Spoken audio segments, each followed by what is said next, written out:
यवतमाळ नगर परिषदच्या निवडणुकीमध्ये वार्ड क्रमांक 17 इथे दोन्ही नगरसेवक भारतीय जनता पक्षाचे होते. माझ्या आमदारकीच्या मंत्रिपदाच्या कार्यकाळामध्ये सरकार म्हणून मी जोही निधी आणला तो निधी त्या वार्डापर्यंत खेचून नेण्यामध्ये प्राध्यापक प्रवीण प्रजापती यांचं सभागृहात आणि सभागृहाच्या बाहेरही संपूर्ण योगदान हे त्यांचं आहे.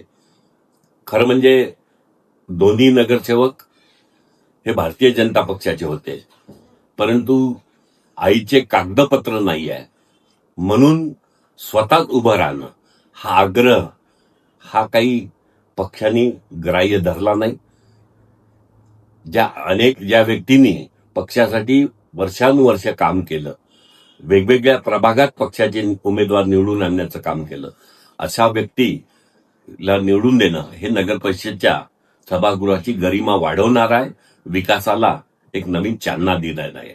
त्यामुळे जे उमेदवार प्राधान्याने भारत ब्राह्मणकर हे मदन भाऊनी उभं केलं, पक्षाने उभं केलं, मीच विकास कामं आणले हे जे सांगत असेल तर तेवढी त्यांची काम आणण्याची हातोटी नाही आहे, तेवढा अभ्यास नाही आहे, किंवा कोणत्या हेडमधून आणलं हे जरी सांगितलं तरी खूप झालं.